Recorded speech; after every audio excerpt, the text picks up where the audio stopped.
노년의 경조사 비용 관리 꿀팁. 안녕하세요.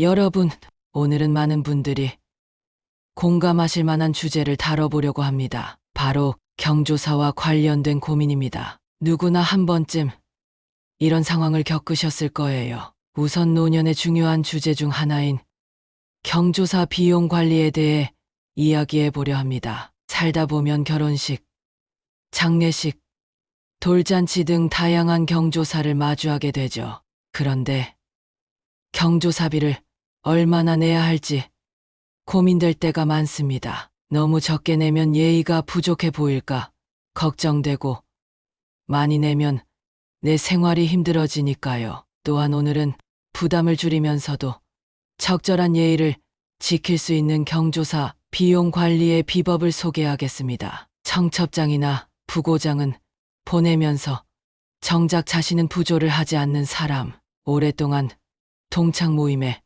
얼굴 한번 비치지 않다가 자녀 결혼식 때 갑자기 나타나서 청첩장을 돌리는 경우, 반대로 내 부모상에는 부조하지 않으면서 본인 부모상 때는 당연히 부조를 기대하는 경우 등, 이럴 때 우리는 참 난감합니다. 어떻게 대처해야 할지, 상대방과의 관계를 어떻게 이어가야 할지 고민되죠. 또 이런 생각도 들 수 있어요. 그동안 나는 남의 경조사에 빠짐없이 참석해왔는데 이제 내 자녀 결혼식에는 친척들만 초대하고 싶다. 혹은 몇 년간 연락도 없던 사람이 갑자기 청첩장을 보내오면 나는 어떻게 반응해야 할까? 여러분, 오늘은 이런 상황들을 어떻게 지혜롭게 풀어갈지, 그리고 내가 스트레스 받지 않으면서도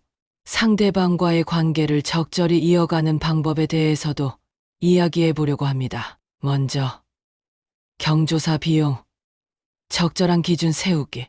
첫째, 본인의 경제 상황이나 형편에 맞는 선에서 지출하는 것이 가장 중요합니다. 예를 들어 5만 원이 부담인데 10만 원을 내는 건 조금 오버죠. 나의 재정 상태를 우선적으로 고려하세요. 물론 그럴 만한 사이면 10만 원 이상도 해야겠죠. 둘째, 관계의 깊이가 있고 가깝고 자주 보는 친한 친구라면 조금 더 마음을 담아 준비하고, 멀리 떨어져 지내거나 오랜만에 만나는 지인의 경우 기본적인 금액만 준비해도 충분합니다. 셋째, 지역과 문화에 따라 경조사 비용에 대한 기대치가 다릅니다. 예를 들어 서울에서는 결혼식에 5만 원에서 10만 원이 흔하지만 소도시에서는 3만 원도 노년의 경조비 수준이랄 수 있습니다. 지역적 차이를 고려해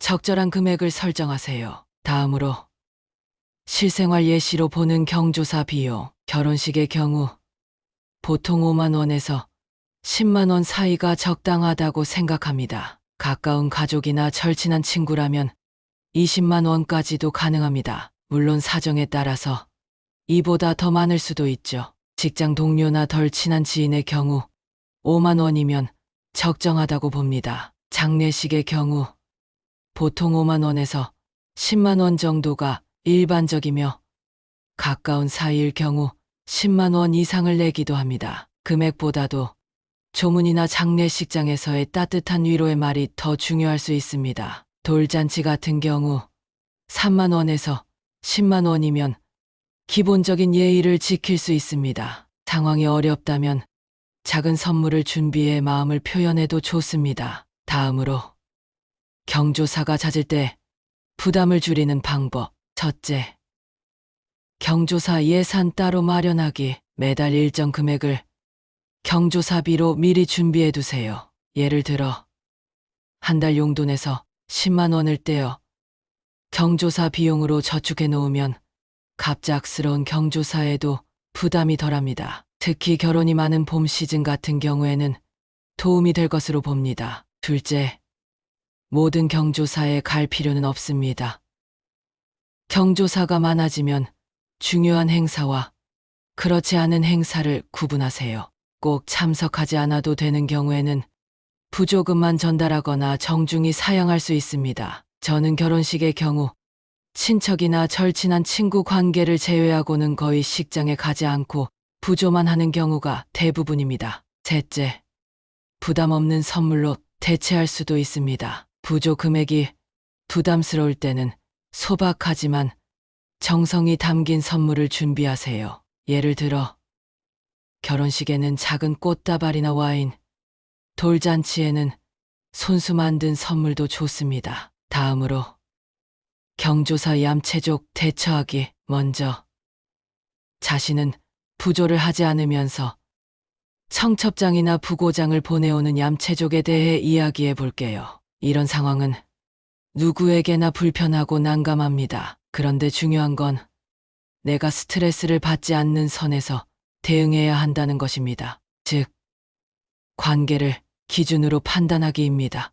내가 이 사람과 얼마나 가까운가를 기준으로 정해보세요. 정말 오랜만에 연락한 사이인데 그동안 아무런 정이 없었다면 굳이 참석하지 않으셔도 됩니다. 반대로 과거에 나와 의미 있는 관계였다면 예의를 차려서 적절한 금액 또는 그 이상이라도 부조를 할 수 있습니다. 이럴 때 중요한 건 나의 기준과 마음을 지키는 선에서 균형을 잡는 것입니다. 그리고 이분이 과거 나의 경조사에 어떻게 대했는가입니다. 만약 내가 도움을 받았던 적이 있다면 예의를 갖추는 게 좋지만 상대방이 아무런 배려를 하지 않았다면 비슷한 수준으로 대응해도 무방합니다. 상황 대처법입니다. 부고의 경우 직접 가지 않더라도 메시지나 전화로 조문을 대신할 수 있습니다. 소식을 듣고 놀랐습니다. 직접 찾아뵙진 못하지만 마음 깊이 애도합니다. 청첩장 받았을 때 정중히 사양하는 것도 가능합니다. 축하드려요. 그런데 개인 사정상 참석하기 어려울 것 같습니다. 두 분의 앞날을 진심으로 응원합니다. 진정한 인간관계는 주고받는 균형 위에 서 있다. 아리스토텔레스. 다음으로 갑자기 나타나서 청첩장 돌리는 친구 대처법. 오랫동안 모임에 얼굴을 비치지 않다가 본인 자녀 결혼식 즈음 갑자기 나타나 청첩장을 돌리는 경우도 있습니다. 이럴 땐 그동안 나의 경조사에 얼마나 참여했는지를 기준으로 판단해 보세요. 즉, 공평함입니다. 내 부모상 때 이 친구는 어떤 태도를 보였나? 만약 내가 부조를 했지만 상대방은 아무런 응답도 하지 않았다면 굳이 큰 금액을 보낼 필요는 없습니다. 예를 들어 기본적인 금액 5만 원으로 마음만 표현하는 것도 충분합니다. 그리고 관계의 현재 상태입니다. 몇 년간 연락이 없었다면 굳이 부담을 가질 필요는 없다. 고 스스로를 설득하세요. 상대방이 서운해할까 걱정되더라도 이런 경우라면 사양하는 것도 예의입니다. 그리고 친구가 먼저 다가온 경우, 만약 결혼식이 아닌 다른 자리에서 먼저 다가와 진심 어린 대화를 나눴다면 그때부터 관계를 새롭게 이어가는 것도 방법입니다. 다음으로 자녀 결혼식, 친척들만 초대하고 싶을 때 이 부분은 정말 많은 분들이 공감하실 거예요. 나의 자녀 결혼식에 친척들만 초대하고 싶은데 그동안 내가 너무 많은 경조사에 참석해왔다는 사실이 고민이 되죠.